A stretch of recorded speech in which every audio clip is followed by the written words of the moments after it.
지금 일본 전역이 대혼란에 빠졌습니다. 2011년 대지진보다 더 심각한 사회적 재앙이 발생했어요. 전국의 니트족들이 극단적인 선택까지 하는 충격적인 사태가 연이어 터지고 있는데요. 이 와중에 한국인들의 놀라운 실체가 드러나면서 일본 사회가 발칵 뒤집혔습니다.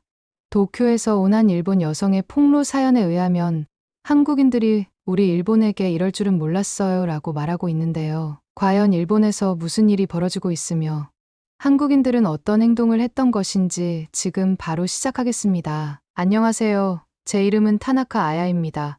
도쿄에서 중소기업에 다니는 평범한 30대 직장인입니다. 어느 날 점심시간, 대학 동창 히로시를 만난 순간 저는 그 자리에 얼어붙었습니다. 한때 학과 수석이었던 미유키가 또 다시 극단적인 선택을 시도했다는 충격적인 소식을 전해 들었어요. 미유키는 3년째 취업에 실패하고 니트족으로 지내다가 극단적인 선택을 한 겁니다. 다행히 가족이 발견해 목숨은 건졌지만 이것이 일본의 냉혹한 현실이죠. 저도 매일 아침 회사로 향하는 지하철에서 나는 괜찮을까라는 불안감에 시달립니다. 도쿄의 화려한 네온사인 뒤에 숨겨진 청년들의 절망은 점점 깊어만 가고 있어요. 이제는 취업만 해도 다행이라는 말이 일상이 됐습니다. 미유키처럼 되지 않기 위해 저는 오늘도 회사에서 가슴을 졸이며 살아가고 있을 뿐입니다. 저는 차가운 사무실의 불빛 아래 종종 창밖을 바라봅니다. 빽빽이 들어선 빌딩들 사이로 보이는 하늘 조각이 유난히 작게 느껴졌어요. 회계팀에서 5년째 일하고 있지만 장기 경제 침체 속 미래는 안개처럼 뿌옇기만 했죠.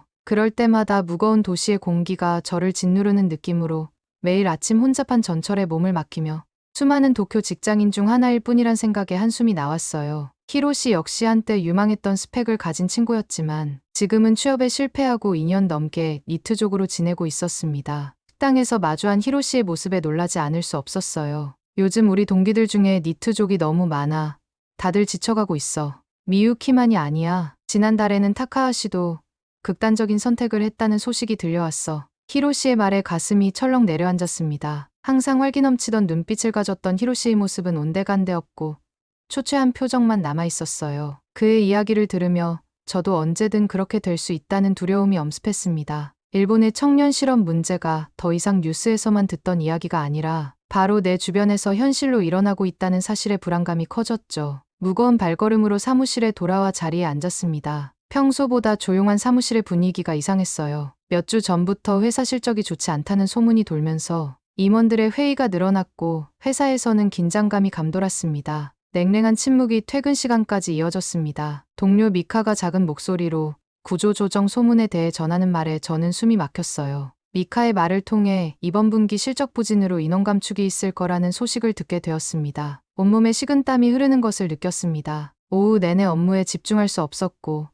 머릿속은 온통 구조조정에 대한 생각으로 가득했어요. 5년간 쌓아온 경력과 이제 막 시작한 주택 대출을 생각하니 불안감이 커졌습니다. 무거운 적막감이 회사 전체 분위기를 감쌌습니다. 그때 부장님의 딱딱한 목소리로 말하였는데 20%의 인원을 감축한다는 말이었죠. 저는 듣는 순간 귀에서 윙하는 소리가 들렸어요. 2주 안에 결정된다는 말에 모든 직원의 얼굴이 공포스러운 표정으로 변했습니다. 얼어붙은 손끝으로 저는 키보드를 두드렸습니다. 회사 사무실 전체가 무거운 침묵에 잠겼고 주변 동료들도 모두 말없이 자신의 일에 집중하는 척했지만 불안감은 공기 중에 떠다녔습니다. 어둠이 내린 도쿄의 밤거리를 걸으며 제 마음도 어두워졌습니다. 평소보다 서둘러 퇴근한 저는 혼잡한 전철 안에서 생각에 잠겼어요. 이대로 계속해도 괜찮을지, 변화가 필요한 건 아닌지 고민이 밀려왔습니다. 쓸쓸한 기분으로 작은 원룸에 돌아와 컴퓨터를 켜고 오랜만에 이력서를 업데이트하기 시작했어요. 불확실한 미래 앞에서 아무런 준비도 하지 않는 것보다는 낫다고 생각했습니다. 먹먹한 마음으로 침대에 누웠습니다. 천장을 바라보는데 갑자기 눈물이 흘렀어요. 불안함과 두려움, 그리고 다가올 변화에 대한 복잡한 감정이 한꺼번에 밀려왔죠. 하지만 이 지긋지긋한 도쿄의 직장 생활에서 벗어날 수 있다는 작은 기대감도 느껴졌습니다. 이 위기가 새로운 시작의 기회가 될지도 모른다는 느낌이었죠. 다음 날 싸늘한 기운이 감도는 사무실에서 유일하게 반짝이는 목소리가 제 귀에 들어왔습니다. 요시다 하루카의 한국 여행 이야기였어요. 평소 조용하던 하루카가 여행에서 돌아온 후 마치 다른 사람이 된 것 같았죠. 구조조정의 그림자가 드리운 회사에서 하루카의 밝은 목소리는 거슬리게 느껴졌습니다. 강한 반감이 제 속에서 솟구쳤죠. 솔직히 저는 한국에 대해 좋은 감정을 전혀 갖고 있지 않았어요. 어릴 때부터 뉴스와 어른들의 대화 속에서 한국은 늘 문제가 많은 나라로 그려졌죠. 외교 분쟁이나 역사적 갈등에 관한 이야기만 들어왔던 기억이 제 마음속에 단단히 자리 잡고 있었습니다. 짜증 섞인 한숨이 저도 모르게 나왔습니다. 구내 식당에서 점심을 먹으며 하루카는 서울의 카페와 음식, 쇼핑에 대해 열정적으로 이야기했어요. 그런 하루카의 모습이 순간 이해가 되지 않았죠. 제 귓가로는 그저 과장된 이야기만 들려왔습니다. 집요한 열정으로 하루카는 제게 한국 드라마를 보자고 졸랐습니다. 주말 내내 봐야 한다는 말에 거절했지만 그녀의 막무가내식 성격 앞에 결국 그 주말에 같이 한국 드라마를 보기로 했어요. 마지못해 하루카의 집에서 그녀가 추천한 드라마를 보기 시작했죠. 한국어가 귀에 거슬렸지만 억지로라도 보기로 했습니다. 드라마 첫 회를 본 후 점점 이야기에 빠져들었고 이상한 감정이 제 안에서 일어났습니다. 완강하게 거부했던 제 모습이 무색하게 2화, 3화를 연달아 보게 됐죠. 드라마 속 서울은 제가 상상했던 것과 달리 현대적이고 세련되었으며 등장인물의 삶은 생각보다 일본인의 삶과 크게 다르지 않았습니다. 저는 드라마를 보고 나서 복잡한 감정이 마음을 뒤흔들었습니다. 그 이유는 여전히 한국에 대한 무의식적인 거부감이 남아 있었어요. 괜히 한국 드라마를 보았다 싶었지만 다음날 하루카의 입에서 충격적인 제안이 나왔어요. 그녀는 다음 달 한국 여행을 또 한 번 갈 것이고 저에게 같이 가자는 말이었어요. 단호하게 거절했지만 하루카는 이미 2명 예약을 해놓았다며 취소가 불가능하다고 했죠. 황당함을 넘어 분노가 치밀었지만 하루카가 비용을 전담 부담한다는 상황에 저는 결국 같이 가기로 약속했습니다. 회사의 구조조정 압박과 하루카의 끈질긴 설득에 지쳐 마지못해 동의했죠. 여행 일정표를 받아들이면서도 내심 짜증이 났습니다. 하루카가 비용을 다 내준다는 생각에 기분은 그렇게 나쁘지 않았지만 한국에 대한 안 좋은 이미지와 일본보다 후진 나라를 여행하는 것이라 불쾌한 느낌이 강하게 들었고 이번 여행은 최악일 거라고 생각했습니다. 저는 그렇게 불편한 심정으로 여행 준비를 시작했습니다. 한국어 기초 단어집은 사지도 않았고 여행 가이드북은 보지도 않았어요. 최소한의 짐만 챙기며 이 여행을 빨리 끝내고 싶다는 생각뿐이었죠. 그래도 회사의 구조조정 분위기에서 잠시라도 벗어날 수 있다는 점과 하루카의 전액 비용 전담이 작은 위안이 되었습니다. 한편으로는 미묘한 호기심이 마음 한구석에 자리했어요. 여행을 앞두고 벌써부터 불평을 늘어놓으면서도 드라마 속에서 본 서울의 모습이 실제로는 어떨지 궁금하긴 했었거든요. 내심 기대하면서도 겉으로는 전혀 그렇지 않은 척했죠. 도쿄를 떠나 낯선 나라로 향하는 이 여행이 제 인생의 충격적인 사건이 될 줄은 전혀 몰랐습니다. 심장이 터질 것 같은 긴장감에 인천공항으로 향하는 비행기 안에서 내내 손에 땀이 흘렀습니다. 착륙하는 순간까지도 제가 정말 한국에 오게 될 줄은 몰랐어요. 하루카의 강요가 아니었다면 절대 오지 않았을 곳이죠. 비행기에서 내리는 순간 나리타 공항의 차갑고 기계적인 분위기와는 달리 인천공항의 따뜻한 조명과 개방감 넘치는 디자인이 저를 반겼습니다. 처음 접하는 한국의 공기가 낯설면서도 신선하게 느껴졌습니다. 인천공항은 제가 상상했던 것보다 훨씬 현대적이었고 도쿄공항의 복잡하고 냉랭한 분위기와 달리 질서정연하면서도 활기가 넘쳤어요. 하루카는 들떠서 이곳저곳 사진을 찍고 다녔지만 저는 최대한 무표정을 유지하려 했죠. 그런데 공항 직원들이 밝은 미소로 인사하며 친절하게 안내해주는 모습에 일본의 형식적인 서비스와는 다른 진심이 느껴졌습니다. 공항에서 나와 서울로 가는 공항철도에 몸을 실었습니다. 창밖을 바라보는데 도쿄 외곽의 회색빛 풍경과 달리 인천에서 서울로 이어지는 풍경이 생동감 있게 다가왔어요. 한강이 보이기 시작했을 때는 도쿄의 스미다강보다 훨씬 웅장하고 시원한 느낌에 솔직히 좀 놀랐습니다. 괜히 하루카에게 감탄하는 모습을 보이기 싫어서 무심한 척 눈을 감았지만 마음속으로는 인정할 수밖에 없었죠. 호텔에 짐을 풀고 하루카가 꼭 가보자던 명동으로 나갔습니다. 발을 내딛는 순간 도쿄 신주쿠의 규격화된 느낌과는 다른 자유로움과 활기가 느껴졌어요. 일본 상점가의 조용하고 절제된 분위기와 달리 명동은 다양한 목소리와 음악, 향기로 가득했죠. 하루카는 이미 쇼핑에 정신이 팔려 이것저것 구경하느라 바빴고 저는 그저 빨리 호텔로 돌아가고 싶다는 생각뿐이었지만 점점 이 활기찬 거리의 매력에 빠져들고 있었습니다. 배가 고파서 근처 식당에 들어갔는데 그때 정말 난감한 상황이 벌어졌습니다. 하루카가 화장실에 간 사이 저 혼자 메뉴판을 봐야 했는데 전부 한글이었어요. 도쿄의 식당들은 대부분 영어 메뉴가 있지만 여기는 그렇지 않았죠. 어찌할 바를 모르고 멍하니 앉아있는데 마음이 점점 초조해졌습니다. 갑자기 누군가 말을 걸어왔습니다. 옆 테이블에 앉아있던 젊은 여성이었어요. 처음에는 한국어로 말했다가 제가 못 알아듣자 영어로 다시 물었죠. 도움이 필요하신가요?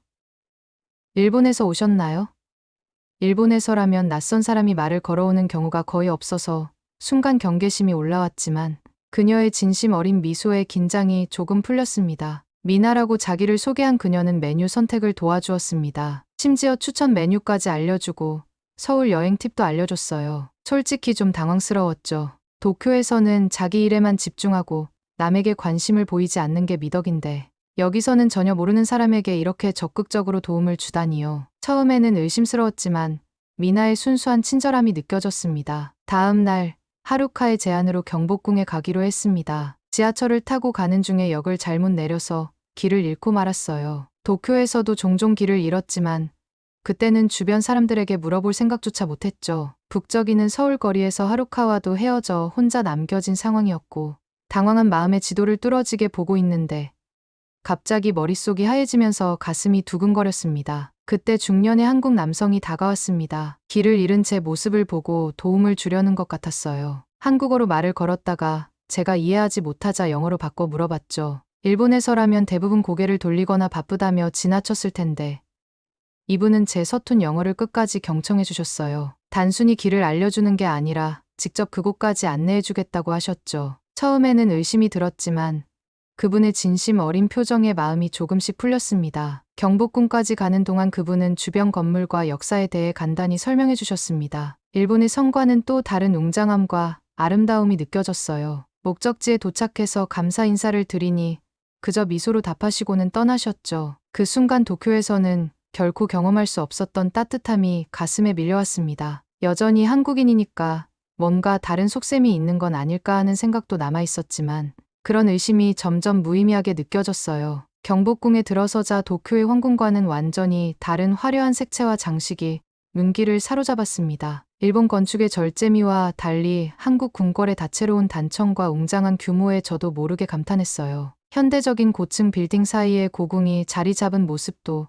도쿄와는 다른 매력으로 다가왔죠. 그동안 가지고 있던 한국에 대한 선입견이 하나둘씩 깨지는 것을 느꼈습니다. 귀국 비행기에서 창밖을 바라보며 도쿄로 돌아가고 싶지 않다는 생각이 강하게 들었습니다. 단 일주일의 한국 여행이었지만 서울의 활기찬 에너지와 따뜻한 인간미가 제 마음속에 깊이 남았어요. 도쿄로 돌아오자마자 회사의 침울한 분위기가 더욱 두드러지게 느껴졌죠. 사무실은 여전히 조용했고 동료들은 각자의 칸막이 안에서 묵묵히 일하고 있었습니다. 그 모습이 마치 감옥 같다는 생각이 처음으로 들었어요. 결정적인 순간은 예상보다 빨리 찾아왔습니다. 구조조정 명단이 발표되었고 제 이름이 포함되어 있었어요. 처음에는 충격과 배신감이 밀려왔지만 묘하게도 곧 해방감이 찾아왔죠. 5년 동안 회사에 바친 충성심이 결국 이렇게 허무하게 끝난다는 사실에 도쿄의 차가운 기업 문화에 깊은 실망을 느꼈습니다. 과감한 결심을 하기까지 단 하루가 걸렸습니다. 하루카에게 연락해 한국에서 취업할 방법을 물어봤어요. 하루카는 본인이 다니는 회사에서 외국인 채용 프로그램을 진행한다며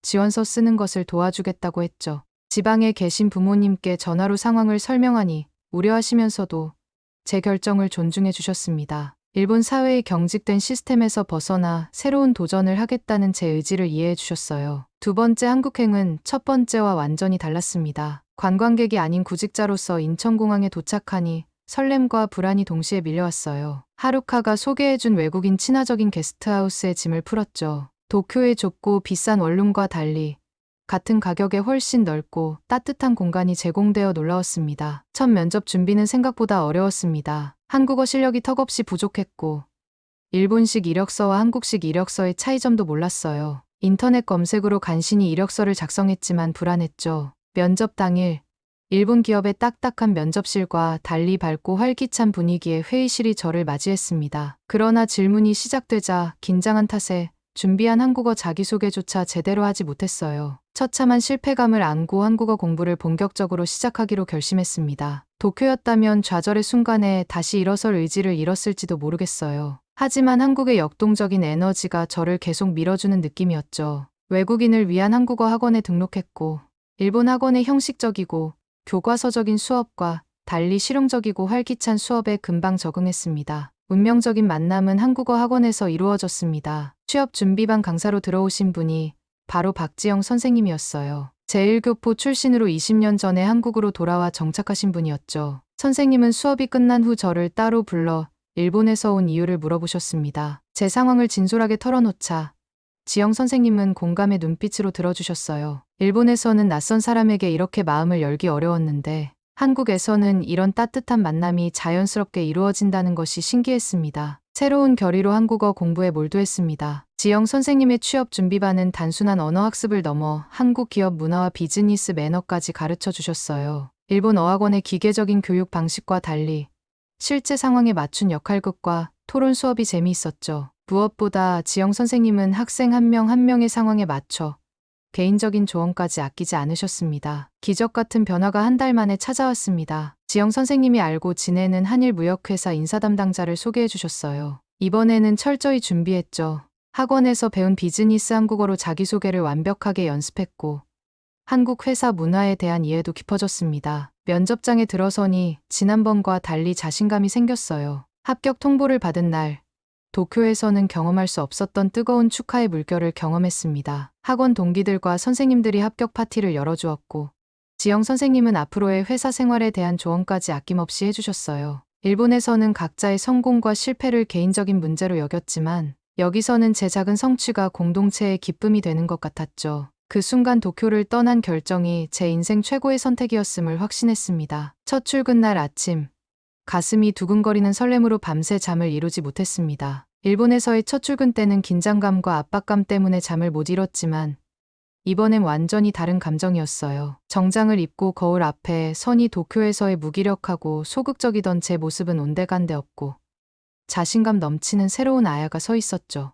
한일무역회사에 취업한 지 일주일 만에 드디어 본격적인 업무가 시작되는 날이었습니다. 회사 건물에 들어서자마자 넓은 로비의 개방감과 따뜻한 조명에 기분이 좋아졌습니다. 도쿄의 회사는 좁고 어두운 복도와 칸막이로 구분된 사무실이 대부분이었는데 이곳은 통유리창을 통해 밝은 햇살이 가득 들어왔어요. 리셉션에서 이름을 말하자 직원분이 환한 미소로 반갑게 맞아주셨죠.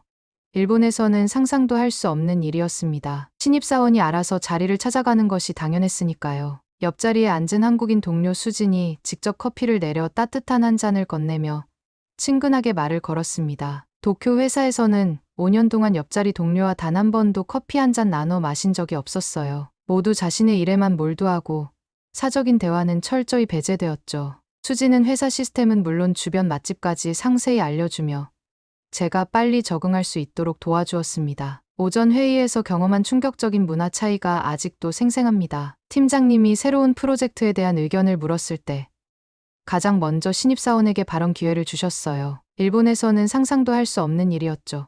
도쿄 회사에서는 위계 질서가 너무 강해서 신입은 발언권조차 없었고 결국 부장님의 의견대로 모든 것이 결정됐습니다. 심지어 잘못된 방향임을 알면서도 아무도 이의를 제기하지 못했어요. 두려움 반 설렘 반으로 조심스럽게 제 의견을 말했습니다. 서툰 한국어로 더듬더듬 이야기했는데 팀장님은 끝까지 경청해 주셨어요. 놀랍게도 제 의견에 신선한 관점이네요 라며 긍정적으로 반응해 주셨죠. 일본에서는 외국인이 의견을 내면 형식적인 미소와 함께 묵살당했는데 이곳에서는 오히려 다양한 시각을 가진 제 배경을 장점으로 봐주었습니다. 회의에서 나온 의견들이 즉시 실행 계획에 반영되는 모습에 입이 떡 벌어졌습니다. 도쿄에서는 회의가 그저 형식적인 절차였고 모든 결정은 이미 윗선에서 내려와 있었어요. 하지만 이곳에서는 실제로 직원들의 의견이 존중받고 적용되었죠. 심지어 제 작은 제안까지도 진지하게 고려되었습니다. 수진의 설명에 따르면 이것이 바로 한국 기업의 빠른 의사결정과 혁신의 원동력이라고 했어요. 점심시간에 경험한 문화 충격은 더욱 컸습니다. 팀원들과 함께 식사하러 나가는데 팀장님이 직접 계산하겠다며 앞장서셨어요. 일본에서는 상사와의 식사가 또 다른 긴장의 시간이었고 각자 더치페이가 기본이었죠.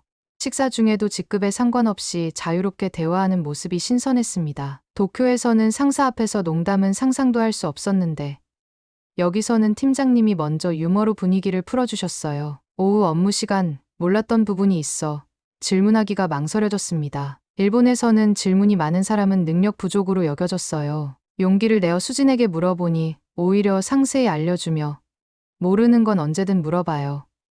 같은 실수 반복하는 것보다 낫죠. 라고 말해주었습니다. 다른 팀원들도 제가 질문할 때마다 귀찮은 기색 없이 친절하게 설명해 주었어요. 덕분에 업무를 배우는 속도가 일본에서보다 2배는 빨라졌습니다. 퇴근 시간에 맞춰 팀장님이 먼저 오늘 수고 많았어요. 내일 봅시다라며 자리를 정리하셨습니다. 도쿄에서는 상사가 퇴근하기 전에 먼저 퇴근하는 것은 암묵적으로 금지된 분위기였어요. 그래서 불필요한 야근이 일상이었죠.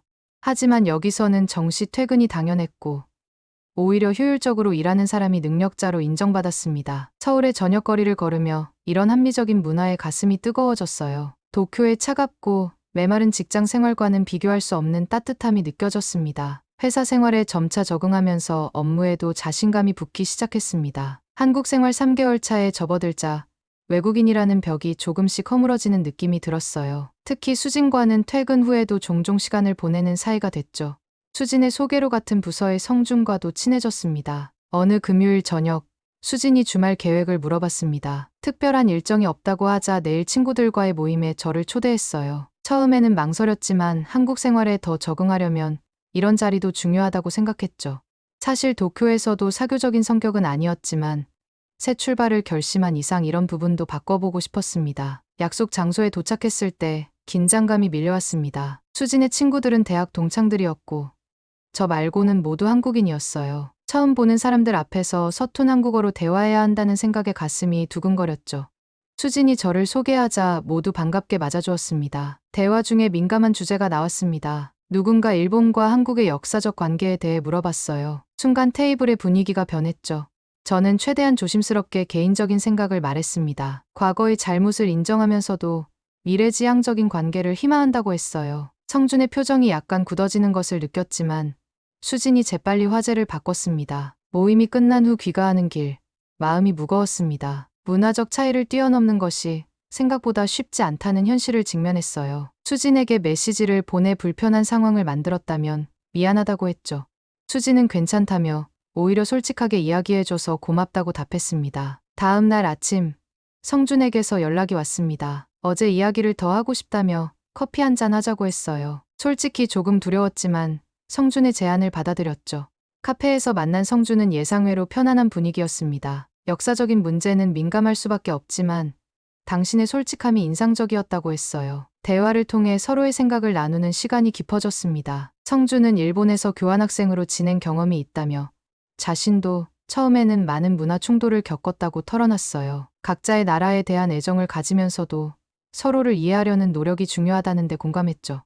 그날 이후 성준과의 관계는 오히려 더 돈독해졌습니다. 회사에서도 점점 더 많은 동료들과 친해졌습니다. 하지만 문화적 차이로 인한 작은 오해들은 계속 있었어요. 일본식 겸양 표현이 한국에서는 너무 소극적으로 보인다는 피드백을 받기도 했죠. 수진과 성준 덕분에 이런 차이점을 하나씩 배워가며 적응해 나갔습니다. 추석 연휴가 다가왔습니다. 수진이 저를 자신의 가족 모임에 초대했어요. 한국의 명절을 경험할 수 있는 좋은 기회라고 생각했지만 한편으로는 부담스러웠죠. 일본과 한국의 명절 문화가 다르다는 것은 알고 있었지만 구체적인 예절은 잘 몰랐습니다. 인터넷으로 한국의 명절 예절을 열심히 찾아봤어요. 수진의 가족들은 저를 따뜻하게 맞아주었습니다. 하지만 차례상을 준비하는 과정에서 큰 실수를 저질렀어요. 음식을 놓는 방향과 순서가 있다는 것을 몰랐죠.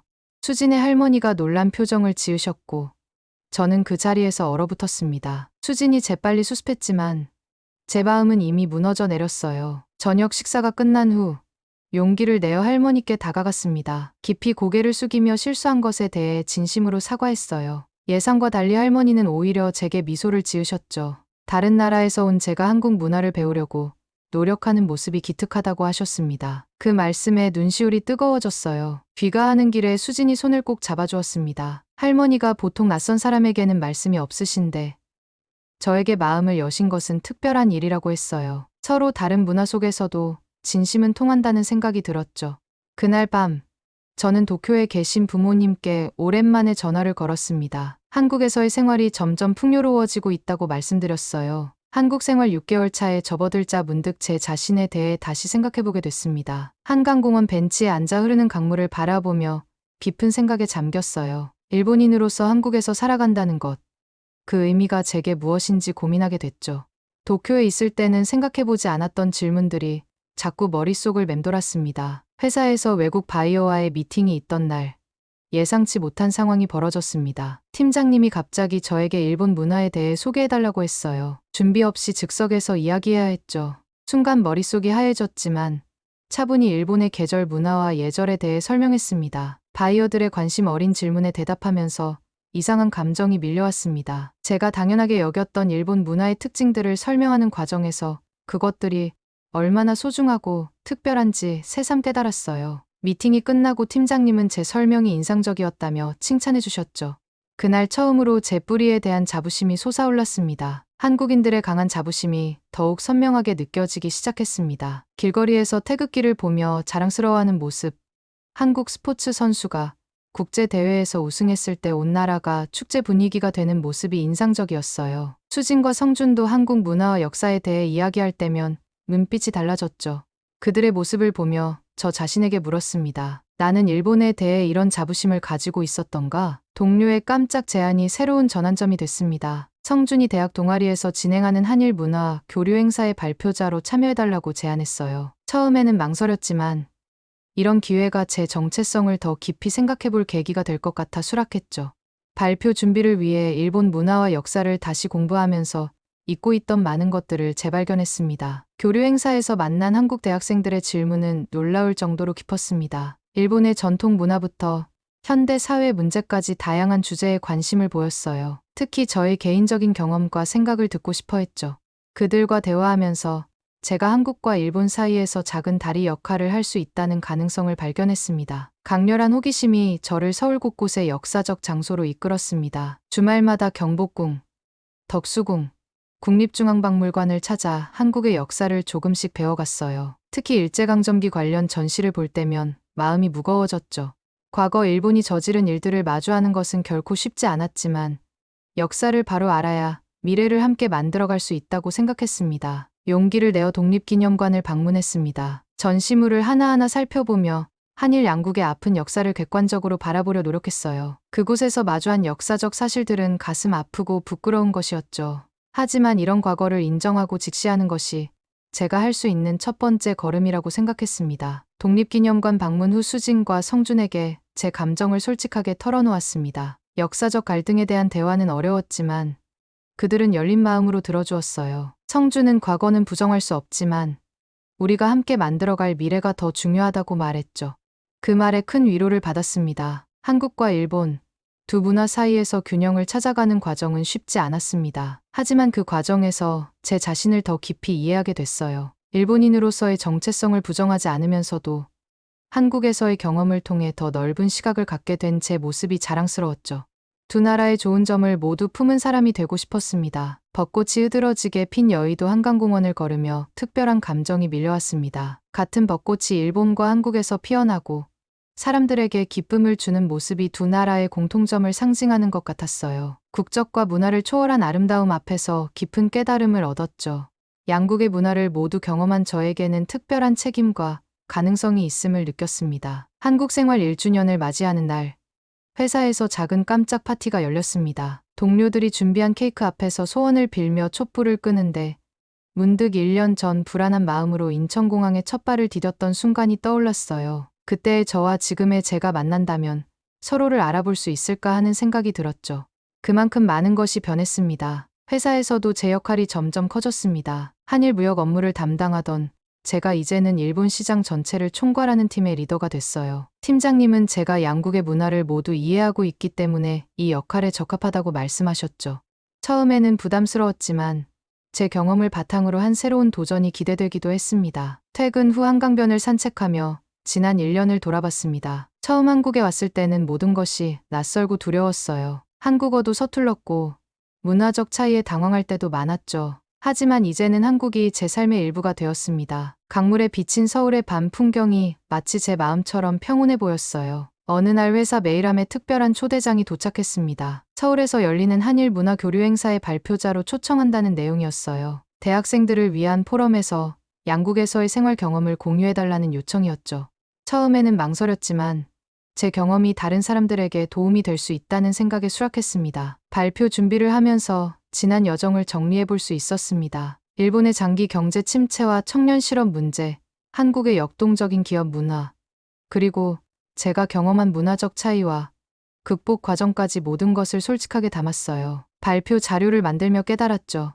제 이야기는 단순한 개인의 경험을 넘어 양국의 사회적 이슈를 보여주는 창이 될 수 있다는 것을요. 행사 당일 떨리는 마음으로 단상에 올랐습니다. 객석에는 양국의 대학생들과 기업인들이 앉아 있었어요. 제 발표가 시작되자 처음에는 긴장했지만 점차 자신감이 생겼죠. 제가 경험한 한국과 일본의 차이점, 그리고 그 속에서 찾은 공통점을 진솔하게 이야기했습니다. 질의응답 시간에 한 한국 학생이 의미 있는 질문을 던졌습니다. 일본인으로서 한국에서 살면서 가장 큰 어려움은 무엇이었나요?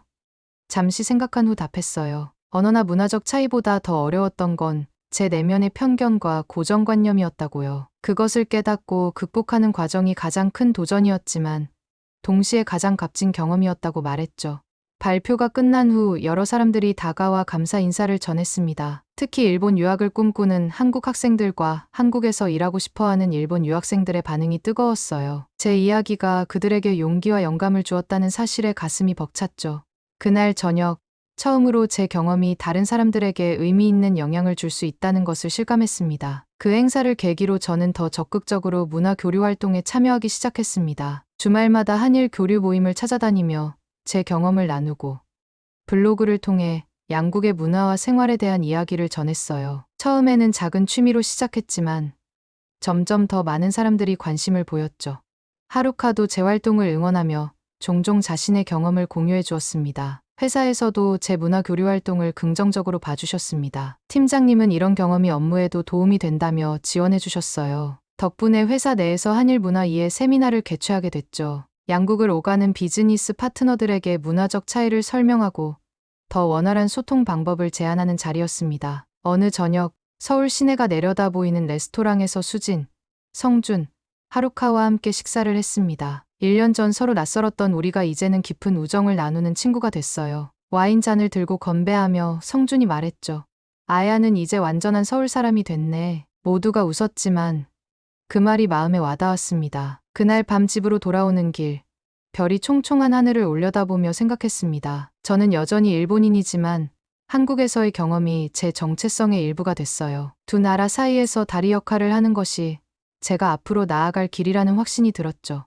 도쿄의 안정적인 삶을 떠나 서울에서 새로운 도전을 선택한 결정이 틀리지 않았다는 생각이 들었습니다. 자, 이번 사연은 어떻게 보셨나요? 이번 감동 사연이 마음에 드셨다면 좋아요 버튼을 눌러주시고 마음에 들지 않으셨다면 댓글로 부탁드리겠습니다. 그리고 구독 버튼과 알람 설정까지 꼭 눌러주시면 다음 영상 제작에 큰 힘이 됩니다. 다음 감동 사연으로 찾아뵙겠습니다. 감사합니다.